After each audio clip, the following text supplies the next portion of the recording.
Doctor José Revilla, bienvenido al deber. Coméntenos cuánto tiempo lleva a cargo del Tribunal Supremo de Justicia, eh, cómo se encontró al tribunal cuando asumió y cómo lo evalúa actualmente a casi 8 meses de su gestión. Bien, muchísimas gracias. Nuestra presencia en el Tribunal Supremo deriva del proceso de elecciones judiciales y que culmina con la posesión de las autoridades correspondientes el día 3 de enero. El día 3 de enero, la sala plena, la primera tarea que hace es la conformación de salas y la elección de presidente, y mi persona resultó favorecida. Ahora bien, ¿cómo hemos visto el órgano judicial al tiempo de asumir la magistratura y casi inmediatamente la presidencia? Nos encontramos con un principal defecto. El proceso de transición de las anteriores autoridades judiciales a las actuales no ha meritado un proceso, diríamos, de transición propiamente dicho, sino han cesado en funciones por cumplimiento de mandato y inmediatamente hemos asumido funciones la nueva magistratura, y consiguientemente ha habido una tarea previa organizativa. Consiguientemente nos hemos encontrado con una excesiva concentración de causas en sala plena, causas en materia penal de los juicios de responsabilidad penal contra altos funcionarios de Estado también parados. Nos hemos encontrado con una excesiva carga procesal también en las salas especializadas, y sobre todo con un desorden administrativo que radica, por ejemplo, sin hacer alusión a ningún distrito en específico, ese desorden administrativo significa, por ejemplo, que hay un departamento que tiene un promedio más o menos de 44.000 causas, pero que tiene el triple de funcionarios que, por ejemplo, el departamento de Santa Cruz, que tiene 5 veces más causas. Es un desorden administrativo, nos referimos. Nos hemos encontrado también con la existencia de personal burocrático excesivo, innecesario. Pongamos el caso de que haya un departamento de relaciones internacionales en el Tribunal Supremo, cuando muy bien esas funciones pueden ser asumidas y optimizadas a través de la Jefatura de Relaciones Públicas. Consiguientemente, el panorama no era un panorama, diríamos, de lo mejor. Nuestra primera tarea, ya que ha sido en primer lugar a través de presidencia, ya que provenimos de un proceso electoral, o sistematizar las propuestas electorales de los 9 magistrados, porque acá esa es la primera dificultad. La representación del Tribunal Supremo es una representación departamental y consiguientemente se han hecho distintas propuestas, Lo que nos correspondía al ejercer la presidencia era primeramente unificar esas propuestas para detectar propuestas comunes y propuestas que podríamos decirlas individuales. Las propuestas comunes han sido sistematizadas, y entre las propuestas comunes que nos hemos encontrado fundamentalmente está la cobertura judicial. Y esa cobertura judicial significa, en primer lugar, la creación de juzgados. Y en ese ámbito se han hecho las tareas correspondientes. Entre las propuestas comunes también hemos encontrado el uso de herramientas informáticas, telemáticas y la aplicación de la tecnología al proceso judicial y a la gestión del despacho judicial como una propuesta común. Consiguientemente, inmediatamente, Presidencia debía asumir esas tareas. Y obviamente la propuesta común de todo funcionario y aspiración de todo litigante ciudadano es la lucha infatigable y a muerte, por decirlo de ese modo, contra la corrupción, contra el fenómeno de la corrupción, pero desde la perspectiva de que la corrupción no es un fenómeno de institucionalidad. No hay una corrupción del órgano judicial, hay una corrupción de determinados funcionarios judiciales, que obviamente decimos siempre la corrupción no es un fenómeno abstracto, sino es una persona concreta y un rostro concreto, y sobre todo con la perspectiva de encarar el fenómeno de corrupción no solamente desde el punto de vista del funcionario, sino sobre todo desde el punto de vista del litigante que pretende acceder con un fallo favorable precisamente a través de la prebenda, dinero, influencia de clase, de poder o lo que sea. Entonces, la primera tarea que hemos hecho es sistematizar esas propuestas comunes. Sistematizadas esas propuestas comunes, entonces la lógica consiguiente que debíamos hacer era llevarlas a cabo. Inmediatamente hemos tenido un escenario absolutamente favorable. Debo destacar y reconocer un escenario favorable, por cuanto meses atrás, en el mes de octubre, a través de la reordenación de la ley 929, se suprimen determinadas magistraturas en el Consejo de la Magistratura y en el Tribunal Agroambiental. Y también en el Tribunal Supremo se optimizan recursos, y eso ha significado había un dinero para la creación aproximada de 18 juzgados. Lo que hemos hecho es optimizar y ver las necesidades correspondientes, y de esos 18 iniciales juzgados proyectados, aparte de 6 juzgados de la jurisdicción especializada que es la agroambiental, hemos podido crear 22 juzgados. 22 juzgados, repito, optimizando los mismos, y lo que le hacía referencia, que habíamos encontrado un personal burocrático administrativo que cumplía funciones irrelevantes, se ha reordenado eso en el despacho de presidencia, lo cual ha significado la creación de 5 juzgados más. De 4 juzgados más, perdón, de 4 juzgados más. Entonces tenemos un escenario favorable, hemos podido crear, y a partir del 1 de septiembre, quiero destacar ese escenario favorable, del 1 de septiembre entra en vigencia una nueva estructura proveniente de un reordenamiento parcial del Tribunal Supremo y el Tribunal Departamental de Chuquisaca y el Tribunal del Órgano Judicial en su conjunto, para la creación de esos 27 juzgados que han sido creados y han sido asignados tomando en cuenta la demografía, la densidad de causas, pero es un primer inicio, ¿no? Un primer inicio. En materia de el uso tecnológico, inmediatamente en el mes de febrero, tenga presente, mira, estamos hablando de febrero, ¿no? Estamos en agosto, en febrero ya hemos implementado determinadas herramientas informáticas. El buzón judicial, que estaba vigente normativamente desde la ley 025, de la ley 512, que datan de hace más de 6 años y que la antigua magistratura nada hizo por implementar. En el mes de febrero se implementó como plan piloto en Chuquisaca, por la proximidad se implementó el buzón judicial y las notificaciones electrónicas. El buzón judicial tiene como componente esencial la presentación de memoriales en día y hora inhábil o en caso de urgencia. Significa, supongamos, puede darse el caso de que un determinado recurso en materia penal vence un día domingo. El no presentarlo significaría la privación del derecho de acceso y del derecho de impugnación que tiene el litigante, y se ha hecho la implementación tecnológica de ese buzón judicial, ampliado en su concepción. Normativamente está simplemente concebido para la presentación de memoriales en caso de urgencia. La concepción del Tribunal Supremo y de Presidencia ha sido ampliar la cobertura de esa concepción del buzón judicial, ampliándola a los procesos contenciosos, ampliándola a las acciones tutelares, que también tienen plazo de caducidad. Los contenciosos de 30 días, las acciones tutelares, excepto las acciones tutelares, el plazo de 6 meses. Consiguientemente, por ejemplo, puede darse el caso que alguien esté siempre ponemos este ejemplo, en una lejana provincia del Beni, y su plazo para la presentación de un proceso contencioso venza, digamos, el día de hoy, ¿no? Desde esa lejana provincia del Beni puede presentarlo a través del uso telemático e informático.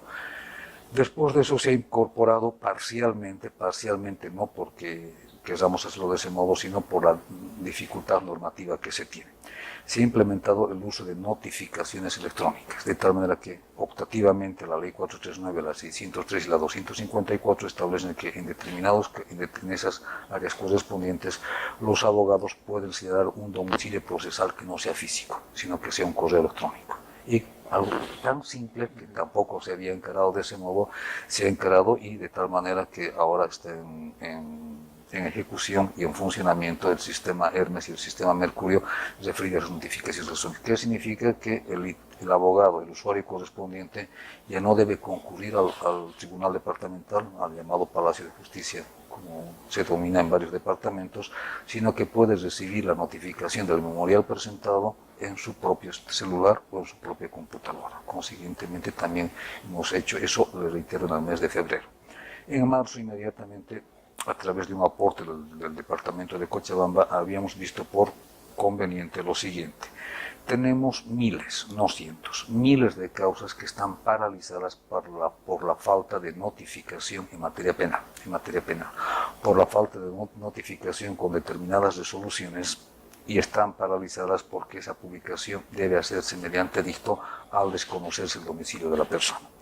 Y aquí la dificultad que se tiene es que esa densidad de miles de causas no pueden ser cubiertas por el Ministerio Público, y tampoco pues podemos cargar a la víctima o al querellante.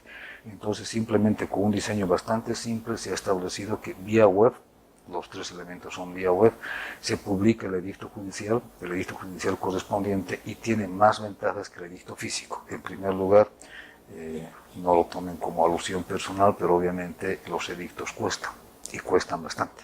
cuestan bastante. Y en cambio el sistema de edictos judiciales del órgano judicial es un sistema absolutamente gratuito. Simplemente se genera el acto edictal correspondiente, se introduce en la página web y tiene la ventaja de que se puede acceder desde cualquier lugar y sobre todo se puede acceder desde el punto de vista transparente. Muchos litigantes publican edictos o publicaban edictos en periódicos de circulación nacional, pero que no tienen la cobertura necesaria, no son leídos, diríamos, ¿no? Hay órganos de prensa preferidos y hay órganos de prensa, obviamente, que son, diríamos, más difusos. Entonces se publican en la página web correspondiente y no importa el tiempo que haya pasado, el usuario correspondiente, introduciendo su nombre o su carnet de identidad, puede ver si hay un proceso en su contra, lo cual significa también transparencia y acceso a la justicia para evitar ese camuflaje de procesos que los litigantes o los abogados de modo absolutamente malicioso realizan invocando desconocimiento del domicilio procesal. Sería como si en contra de usted hacen un proceso, dicen que desconocen su domicilio, publican un edicto minúsculo que nadie lo lee en determinado periódico y usted se entera que cuando ya el proceso ha concluido y la sentencia la tiene en su contra. Entonces hay un elemento de transparencia donde cualquier persona puede informarse. Si se da cuenta, estamos hablando de los primeros 2 meses de gestión.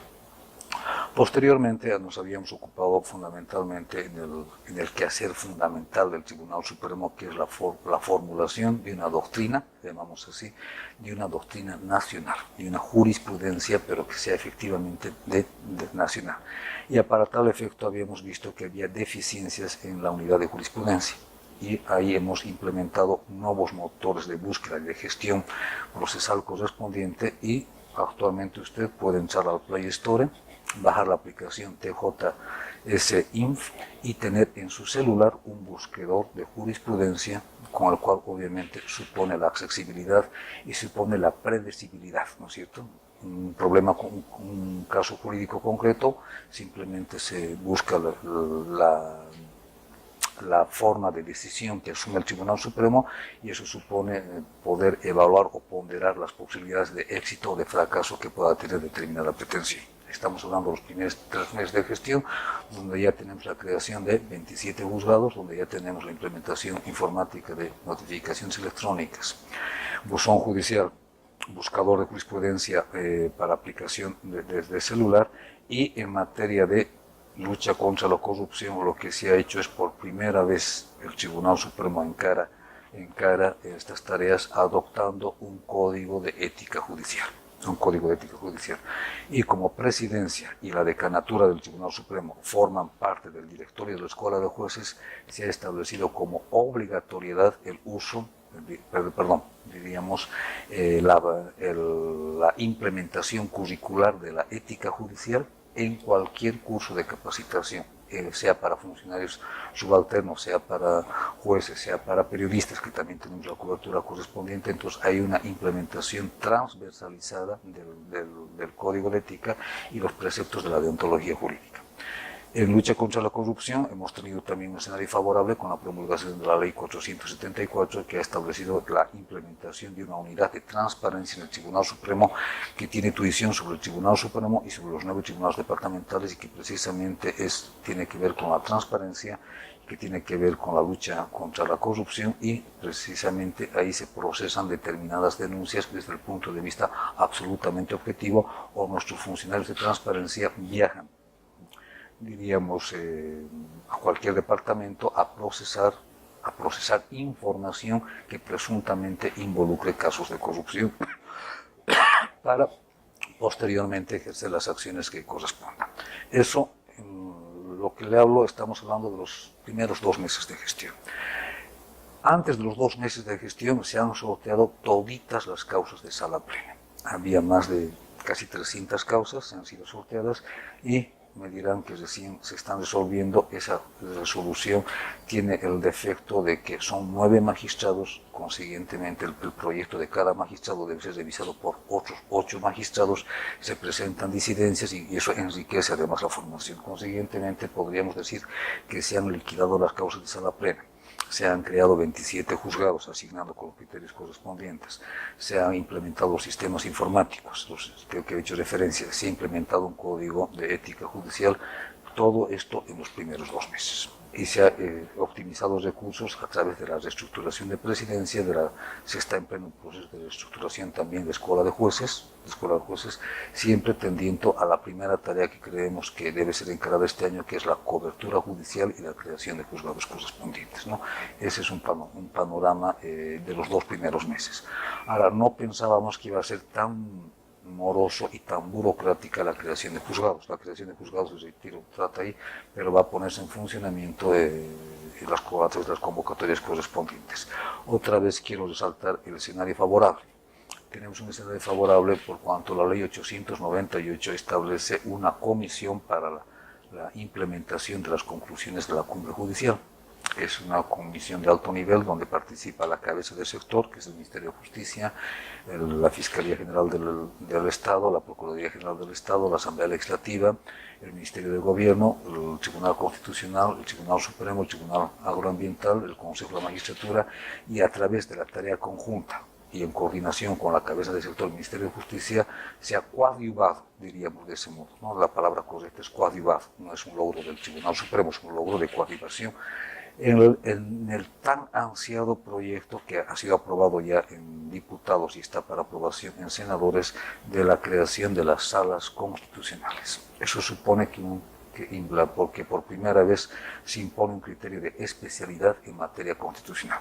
Lo hemos dicho siempre y no deben sentirse ofendidos nuestros jueces por cuanto el derecho es vasto y nadie puede pretender conocer todo el derecho, de que no podemos dejar la protección de los derechos y la restitución de las arbitrariedades que se cometen en manos de jueces improvisados en el sentido de que no tienen el conocimiento técnico en una materia especializada que es el derecho procesal constitucional y el derecho constitucional. Consiguientemente también se ha coadyuvado en eso. Esas salas constitucionales entrarán en funcionamiento el 3 de enero conjuntamente a la posesión de los vocales. También otro escenario favorable ha supuesto esa comisión 898, desde la cual también se ha discutido y coadyuvado la implementación de la carrera judicial.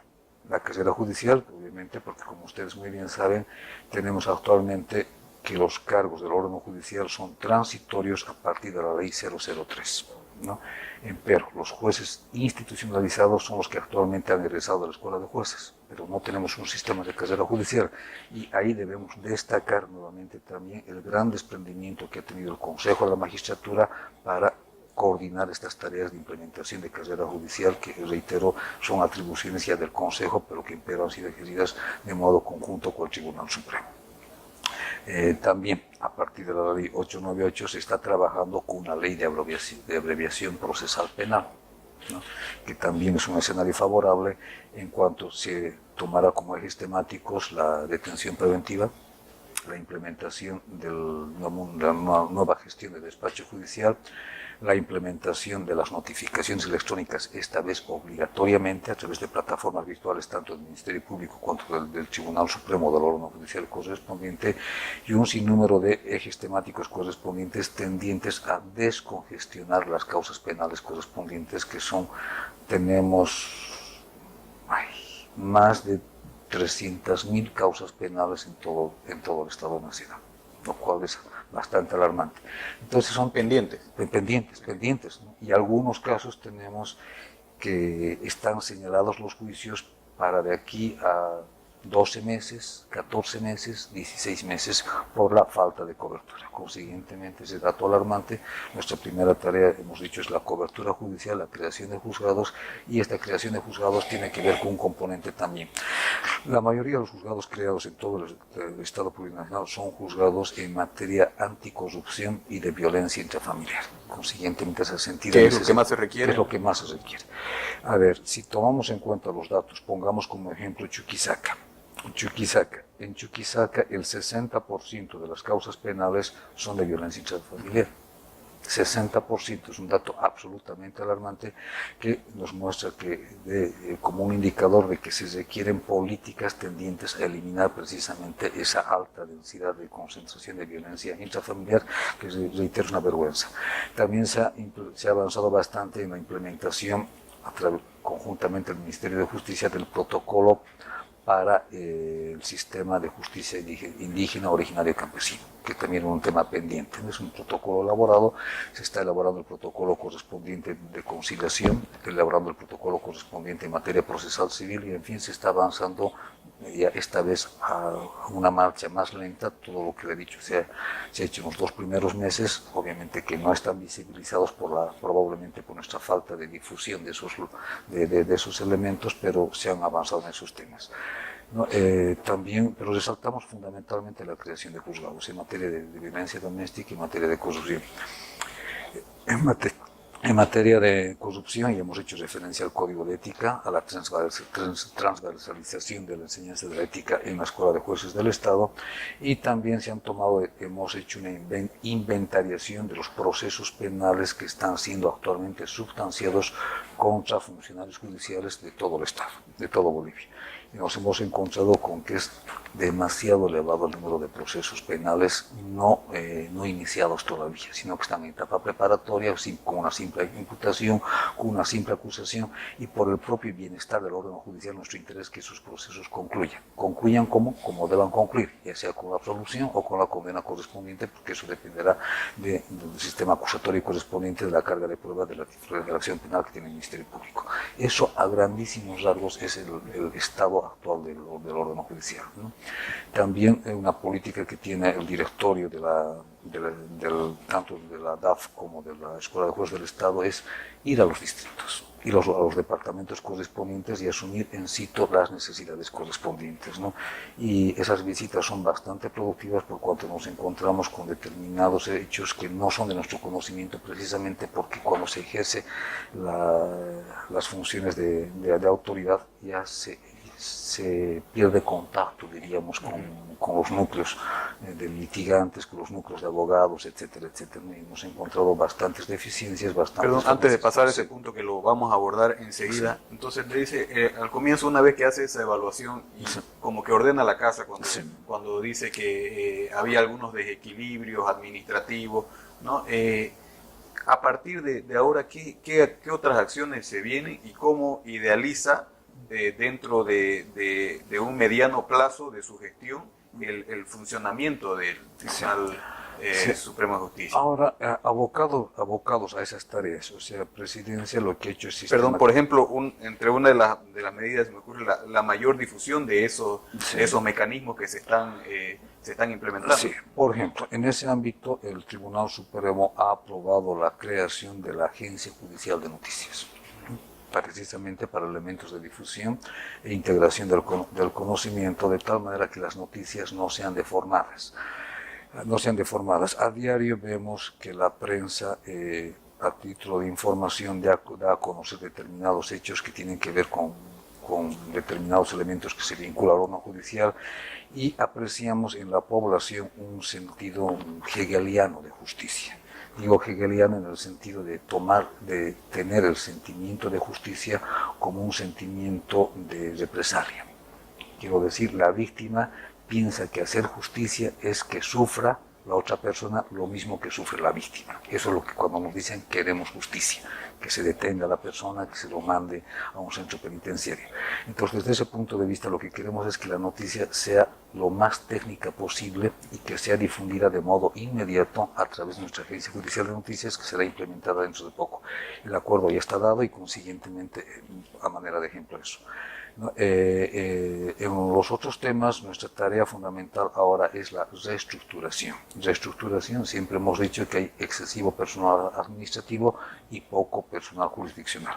¿Sí? Imagínense, para una población de cada departamento cada vez más creciente, contamos simplemente con 1.004 jueces. Con 1.004 jueces para que un promedio abstracto y obviamente arbitrario, 1.004 jueces que atienden más o menos un promedio de 6.000 causas. Entonces es imposible. Realmente las cosas van a seguir mal si no se asumen determinadas políticas institucionales tendientes a la cobertura judicial, pero sobre todo a desjudicializar determinados problemas. no, disculpe la vulgaridad, pero siempre hemos dicho, no toda pelea de borrachos de fin de semana deba concluir en la Fiscalía. Son temas que muy bien puedan ser solucionados en el ámbito de ese tipo de delitos, los delitos de orden patrimonial. Entonces la implementación de la conciliación, ya no solamente en materia civil, sino también en materia familiar, en materia penal y en materia laboral y en cuanta materia sea necesaria.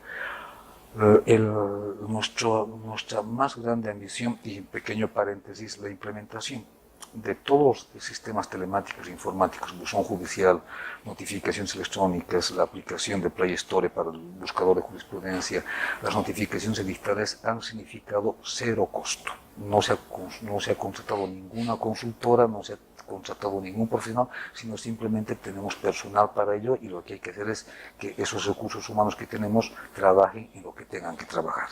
De tal manera que, simplemente a modo de ejemplo, no podemos tener informáticos, ingenieros en informática que estén dedicados a sacar papel de impresoras trancadas. Ellos deben producir y están produciendo precisamente estos elementos que he hecho referencia. Y nuestra más grande ambición es, y esperemos implementarla, sin consultoras, descolonizándonos un poco de determinados elementos, el expediente electrónico. El expediente electrónico de tal manera que podamos de aquí no diremos a mediano plazo, a un corto plazo, poder implementar ese expediente electrónico, primeramente a través de planes pilotos, de tal manera que ya los procesos sean llevados a cabo telemáticamente en tanto su consulta, y también tenemos en materia de gestión de despacho la grabación de audiencias, de tal manera que esto sea realmente, la oralidad funciona al 100%. De nada nos sirve tener un sistema oral cuando una audiencia dura 5 o 6 horas y la resolución se tarda 3 días en emitirla. Consiguientemente, los sistemas informáticos están al alcance de todos, ¿no es cierto? Entonces, consiguientemente, el expediente electrónico, la gestión también telemática, informática y tecnológica del despacho judicial serán los proyectos que este año queremos implementarlos. Todo esto se resume en poner la tecnología, esa gran ventaja, al servicio de la justicia, de la ciudadanía. Es desde luego, ¿no? Las estadísticas de Entel nos hacen referencia que más o menos un 70% de la población tiene smartphone. Si tiene smartphone, precisamente desde el cual se accede de ahí, ahora desde ese smartphone pueden acceder al buscador de jurisprudencia, pueden acceder a la notificación electrónica, consultar si hay algún edicto judicial en contra de una persona, en fin, se están implementando esas herramientas informáticas, que es uno de los proyectos que no diremos ambiciosos, sino que debemos estar al tono de la tecnología, ¿no? El Estado boliviano tiene el material humano, los recursos humanos, tiene la voluntad correspondiente, y no somos partidarios, decimos siempre, la ideología de la autodenigración nacional, que tengamos que contratar expertos para ello. Los expertos los tenemos en Bolivia y son muy buenos profesionales y muy competentes. Entonces nuestra tarea es llevar la tecnología a la administración de justicia, y eso va a significar una desconcentración, obviamente, de causas. ¿Qué se ha encontrado en el Tribunal Departamental de Justicia de Santa Cruz? ¿Qué opina de la renuncia del doctor Zenón Rodríguez, y qué perfil cree que se necesita aquí en Santa Cruz, conociendo la problemática que se vive aquí en el departamento de Mauricio? Bueno, entiendo que la renuncia del doctor de Zenón, llamaremos con familiar de Zenón, es un hecho personal, ¿no? Entonces, consiguientemente, opinión alguna no se puede emitir sobre un hecho personal. El perfil es de una persona que ejerza la función de presidencia no como se pretende ejercerla tradicionalmente, un ejercicio protocolar de representación, ¿no? La presidencia significa la conducción de un tribunal departamental, y consiguientemente el perfil que se tiene es de que una persona absolutamente desinteresada de los temas protocolares y vinculada fundamentalmente a los temas de trabajo, ¿no? El trabajo de los tribunales departamentales de esa presidencia, lo digo con conocimiento de causa, ya que mi persona fue presidente también del Tribunal Departamental de Chuquisaca. Es un trabajo bastante arduo por cuanto se conforma sala y se ejerce también presidencia a la vez, ¿no?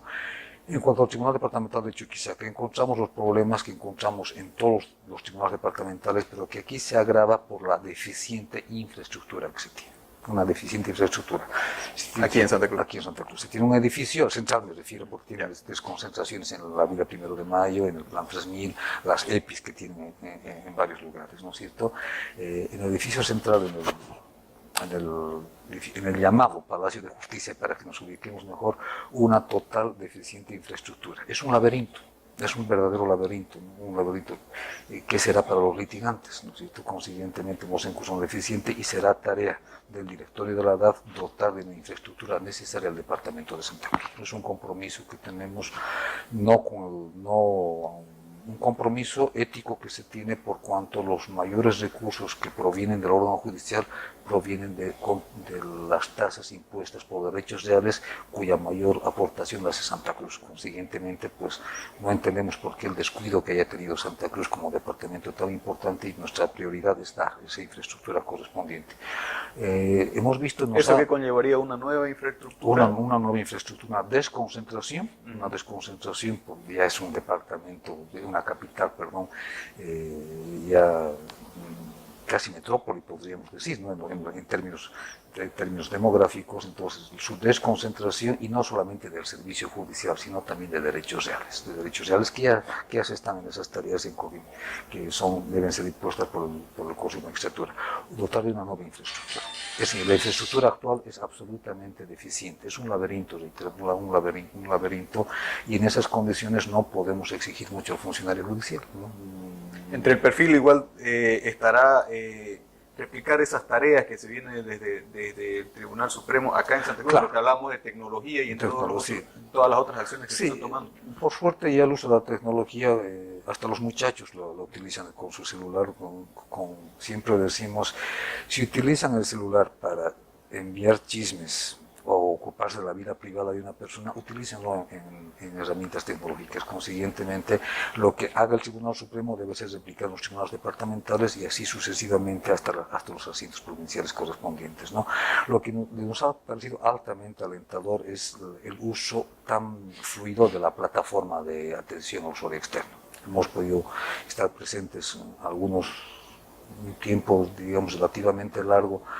Ahí hemos visto una fluidez en la atención correspondiente que nos ha llamado bastante la atención, una fluidez que no la hemos encontrado en otros departamentos, ¿no? Consiguientemente nos hemos salido gratamente sorprendidos por la fluidez de atención de la plataforma. Pero obviamente, bueno, hay otros elementos más de las cosas de derechos reales, en fin, y determinados problemas de corrupción que muy bien saben que ustedes los tienen, ¿no? Los tiene el órgano judicial. Hablaba del tema de corrupción hace unos momentos. ¿Cuáles son las estadísticas actualmente de los jueces que son procesados, los procesos que están pendientes en cuanto a temas de corrupción? Sí, colateralmente eso debemos decir. Una de nuestras deficiencias es que no contamos con estadísticas confiables. No contamos. Entonces lo que se pretende es implementar también sistemas informáticos, estadísticos, de tal manera que consultando el computador se pueda tener la información correspondiente, ¿no? Hay un alto índice no diremos de corrupción, de personas vinculadas en actos de corrupción, y mayormente son funcionarios judiciales, reitero, tienen la presunción de inocencia correspondiente, pero son esos casos precisamente los que enrolan al órgano judicial, cuando muy bien tenemos funcionarios también que están exentos de eso, ¿no? Excelentemente meritorios. Y la corrupción, hemos dicho siempre que no es un problema ético, es un problema penal, es un problema ético, tal vez para el corrupto, que vende sus principios por dinero o por cualquier otra prebenda, pero para el órgano judicial es un problema de persecución penal. Es un problema no ético para el corrupto, sino de titularidad de la acción penal, y consiguientemente el problema de la corrupción no es combatirla, sino identificar al juez, funcionario corrupto, pero también identificar al litigante corrupto, porque precisamente nos llama mucho la atención que los casos que salen en prensa de corrupción son a denuncia de litigantes que dicen me cobró, pero pagaron. O sea, es tan corrupto como el funcionario que fue pagado, ¿no es cierto? Pero más se hace engaño en el juez o en el funcionario judicial, y no se juzga tan éticamente también al funcionario que sale a la luz cuando su caso le fue mal, pero si le iba bien, estaba absolutamente callado ese litigante, ¿no es cierto? Consiguientemente, esas dos aristas del tema de corrupción deben ser enfocadas del modo que corresponde, punitivamente. ¿Dónde debe estar el corrupto? Sabemos bien dónde debe estar. Ahí no debe haber ningún miramiento ni debemos tener una actitud complaciente. Basta de ser tolerantes contra los que toleran la corrupción. ¿Qué hay de los errores judiciales? En algunos departamentos se han dado algunos casos específicos, pero en Santa Cruz, sobre todo, tenemos el año pasado el caso de Reinaldo Ramírez, que fue sentenciado a 30 años, pasó 2 años en prisión injustamente, y a raíz de la intervención del 14 de marzo en Palmasola se han destapado una gran cantidad de casos que podemos suponer errores judiciales de gente que sobrepasó su tiempo sobrepasó preso el tiempo de su condena, y otros que de repente ni siquiera deberían estar presos y pagaron una sentencia. ¿Cómo lo analiza el Tribunal Supremo de Justicia? Es una vergüenza, es una vergüenza. Digamos la palabra correcta, no minimicemos el problema. Hay error judicial. Creíamos que doctrinalmente solamente podía conseguirse el error judicial, pero en casos patentes y concretos de Santa Cruz vemos que es error judicial. Ese error judicial lastimosamente solamente puede ser enmendado patrimonialmente. El Estado es responsable, se llama una culpa aquiliana del Estado, y el Estado lastimosamente lo único que puede hacer es a acción de parte correspondiente ser indemnizado patrimonialmente. Lo que queremos es precisamente de que no haya errores judiciales, y ese error judicial tiene que ver precisamente con las situaciones precarias de la investigación penal, de policía, Ministerio Público, jueces, etcétera, etcétera, y por qué no, muchas veces simplemente por un elemento de descongestión, en el sentido siguiente de que hay un caso penal, simplemente una breve investigación pretende dar con determinado autor, alguien parece ser el autor y ahí concluye la investigación, cuando el proceso investigativo debe ser hasta el momento mismo de la emisión de la sentencia. Esa es una tarea muy dificultosa porque requerimos de tecnología, requerimos de todo lo demás, y esperemos que con la promulgación de la Ley de Abreviación Procesal Penal que trabaja la Ley 898 pueda también minimizarse, porque no podemos decir que puede excluirse, ¿no es cierto? Muy bien puede haber error judicial, porque es precisamente eso, error, ¿no es cierto? Eso. Si bien usted decía, por ejemplo, que la ciudadanía no debe asumir justicia como una venganza, un desquite, ¿qué tiene que pasar con estos jueces, que cometieron, o jueces u otros administradores de justicia que cometieron este tipo de errores? La respuesta es un poco incómoda, y es incómoda en el sentido siguiente. Si ha habido error, no puede haber tan grosero error, y no podemos entender que se haya obrado simplemente culposamente. Hay más ligereza que culpa, y consiguientemente lo que corresponde es el mecanismo punitivo. Para eso está el mecanismo punitivo, la pretensión punitiva del Estado, y deberían ser procesados penalmente, y si acaso corresponde emitirse la condena correspondiente. No hay ninguna disculpa para este tipo de conductas. Al estar dándose estos casos que al parecer son pocos, nuevos en el sentido de que las víctimas buscando un resarcimiento económico ante el daño que se le ha ocasionado, ¿qué procedimiento deberían seguir estas víctimas? Y si usted conoce algunos antecedentes. Son casos de responsabilidad civil. Responsabilidad civil en la que incurren los jueces, y cualquier funcionario judicial tiene esa responsabilidad civil. Debe ser el Estado el que debe asumir, pero el Estado debe repetir contra el funcionario judicial. ¿Hay antecedentes? No hay antecedentes. ¿Cómo se debería hacer? Porque en el Código de Procedimiento Penal se habla de un fondo de indemnización que maneje el Consejo de la Magistratura. Sí. Hay que generar ese fondo. Para el caso del error judicial de condena al inocente, ¿no? Que la 1970 prevé expresamente esa responsabilidad del Estado, no conocemos que se haya activado todavía eso, ¿no? Precisamente también es otra de las tareas pendientes que tenemos, la difusión. Para eso está la Agencia Judicial de Noticias. Queremos que se difundan no solamente las noticias, sino que se difunda el conocimiento jurídico. Las verdades jurídicas, los procedimientos jurídicos son científicos, y como toda ciencia es poco entendible para el común de la gente. Consiguientemente lo que queremos es precisamente introducir la litigiosidad predecible, vale decir, simplemente a través del expediente electrónico y de la pretensión correspondiente de que cualquier persona analice su pretensión con la forma que resuelven los tribunales departamentales y el Tribunal Supremo para poder encaminar o no su pretensión, ¿no es cierto? Y sobre todo la simplificación del conocimiento correspondiente. Lo que usted nos dice, por ejemplo, ninguna persona conoce si incurre en error cómo va a demandar, ante quién le va a demandar. O sea, la verdad jurídica que solamente pueden ser conocida por los científicos del derecho, que sea conocida también por el común de la gente. Decirle, como muy bien nos decía esta mañana nuestro asesor, Jorge nos decía, ¿en qué le beneficia lo que estamos haciendo a la gente común, a la pastillera, al comerciante minorista, al informal, ¿no es cierto? ¿En qué le beneficia esto? Porque parecería que el sistema judicial únicamente fuera cosa de quienes están involucrados en procesos judiciales. Y aquí queremos introducir también una especie de litigiosidad, parece incompatible el término, pero no lo es, de litigiosidad preventiva, vale decir, los centros de conciliación, etcétera, etcétera, ¿no? En otras palabras, ¿no? La gente, tenemos un alto índice de demandas judiciales, pero son demandas infundadas, ¿no? Infundadas. Y la gente hacerle entender, o sea, que el juez tenga poder, que el juez penal y el juez civil tenga poder, y que pueda reunirse con las partes, pueda reunirse con el Ministerio Público, pueda reunirse con la defensa sin pensar que están ejerciendo actos de corrupción, y decirle, por ejemplo, al fiscal, ¿cómo vas a pedir 30 años para un caso de bagatela? ¿No? O a la defensa decirle, no sea temerario, ¿cómo está oponiéndose en esto? ¿No? Entonces, poder acercar al juez precisamente a los litigantes, y lo supone un gran poder y debe ser ejercido con absoluta no discrecionalidad, sino con absoluta sabiduría. Me dejo entender que negocien también los jueces, que no sean simplemente el tercero imparcial.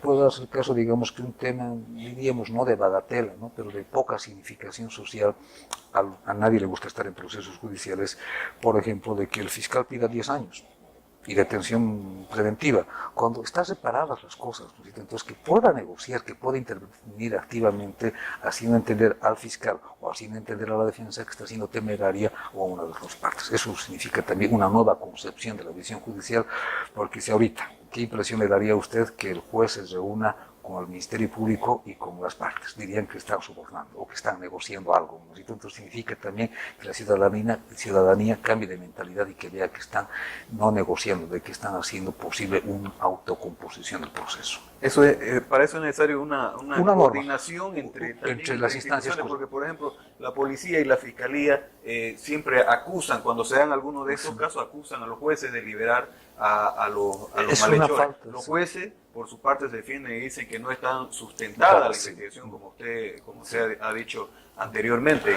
Eso es lo que queremos es eso. La ley también, hablan los jueces de cierta, y es lo que usted hablaba de cuando decían no cualquier pelea de borracho tiene que llegar a juzgados. Los jueces hablan de una presión social también por castigar al delincuente sin evaluar de repente qué tipo de... Es lo que le decía, ¿no? Que esa concepción hegeliana que se tiene de justicia retributiva.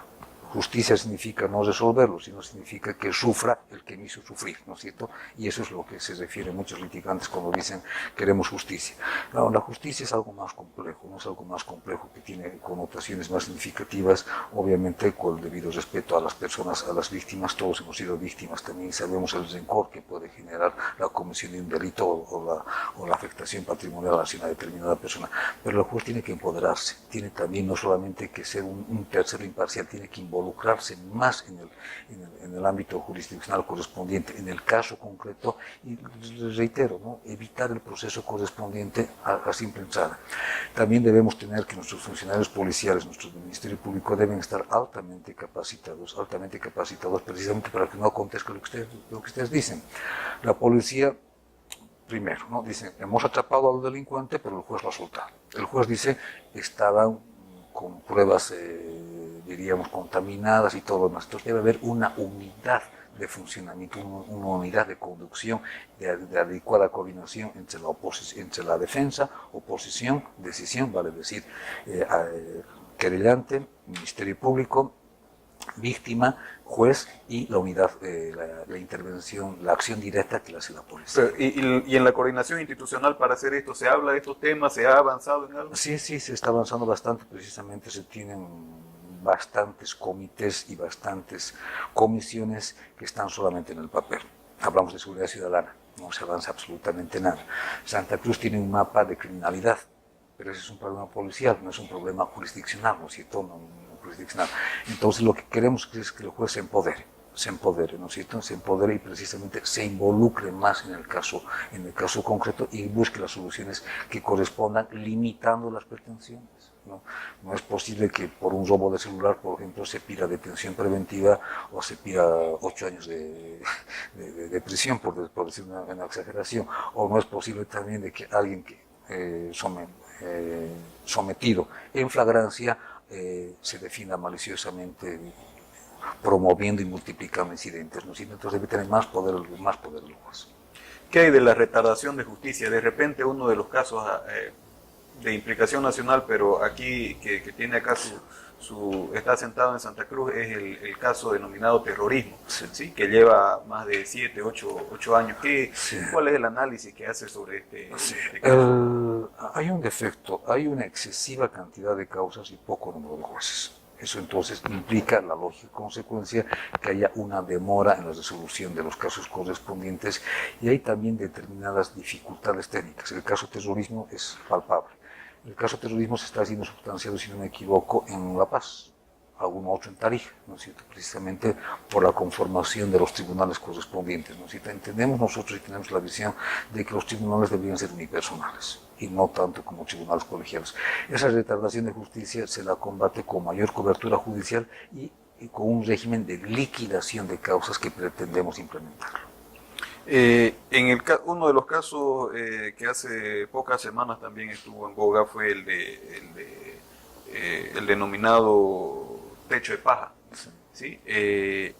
¿Cuál es el análisis que hace usted como presidente del Tribunal Supremo de Justicia respecto a este caso de este señor que cumplió cerca de 30 años de condena y que, bueno, había cierta parte que decían que debía cumplir otros 15 años de sentencia? Sí, bueno, es ahí, con el debido respeto, los temas jurisdiccionales, como conformamos el tribunal correspondiente, pueden llegar a nuestro conocimiento y puede llegar, ese es un caso concreto que puede llegar a nuestro conocimiento. Lo que le puedo responder es en abstracto, y en abstracto esos casos simplemente son de cumplimiento de la norma correspondiente, ¿no es cierto? No, pero un caso concreto, una opinión sobre un caso concreto no, porque yo mismo me estaría inhabilitando. ¿Cuál es el presupuesto que maneja el tribunal y cómo se distribuyen los diferentes? A ver, el presupuesto que tenemos es un presupuesto exiguo, es menos del 5%, y la asignación se la hace en función a la densidad poblacional, a la densidad demográfica, a la densidad de causas y más o menos la distribución del presupuesto. Nuestras fuentes son TGN, los llamados recursos propios. Dentro de los recursos propios están las tasas de derechos reales, el uso de servicios, multas procesales, y es un presupuesto absolutamente exiguo, ¿no? Pero es un presupuesto exiguo no por su raquitismo en sí mismo, sino por su mal uso. Le estamos poniendo de ejemplo que con una optimización se han creado 27 juzgados. Significaba que los recursos había, pero estaban mal empleados. En Santa Cruz usted hablaba, por ejemplo, de falta de jueces. Los mismos jueces hablan de una sobrecarga laboral. ¿Cuándo y cómo se va a empezar a sentir la creación de mayores juzgados y mejores condiciones para Santa Cruz? A partir del escenario favorable que se tiene, les reitero, de la 898, entendemos que el siguiente año será un año de crecimiento masivo de los juzgados correspondientes, ¿no? Y esperemos que haya una relación inversamente proporcional, mayor creación de juzgados y disminución de los procesos correspondientes, ¿no es cierto? A partir del siguiente año, les reitero, ¿no? Cuando cumplamos un año, esperemos tener la grata satisfacción de poder inaugurar las salas constitucionales, posesionar a 27 jueces y la creación de otros 27 juzgados y sucesivamente con la optimización de los recursos correspondientes. Todos los jueces que, a futuro, todos los jueces deberían tener una carrera judicial, deberían ser de la escuela de jueces. Bueno, doctrinalmente está concebido del siguiente modo, ¿no? De que debe haber un porcentaje que provenga de la escuela de jueces y un porcentaje que provenga de fuera del orden judicial, abogados, docentes, etcétera, etcétera, ¿no? Actualmente tenemos más de 100 egresados de la escuela de jueces que están como institucionalizados y entendemos nosotros que no puede haber un monopolio de solo la escuela de jueces o solo convocatorias externas, sino que ambas se complementan, ¿no? Se complementa el juez de carrera que estudió para ser juez, pero también los conocimientos de abogados que han ejercido la profesión, que han ejercido en el foro, también resultan ser altamente productivos cuando ejercen la función judicial. No hay una incompatibilidad. Ambos sistemas nos parecen que deben integrarse. Los políticos, principalmente los de oposición, hablan de un Tribunal Supremo de Justicia que sería manipulable supuestamente por el gobierno, por el oficialismo. ¿Cómo puede interpretar eso? Cuando los temas políticos están judicializados, precisamente se llega a esa situación, ¿no? Nosotros entendemos de que el órgano judicial no es un instrumento de persecución política, ¿no? Perseguir a políticos a quien se le persigue por lo que piensa, pero el órgano judicial procesa a personas por lo que han hecho. Y lo que han hecho tiene connotación delictiva, ¿no es cierto? Y les corresponde a esas personas asumir su condición de procesados, asumir la defensa correspondiente para que el proceso concluya conforme a los intereses de ellos.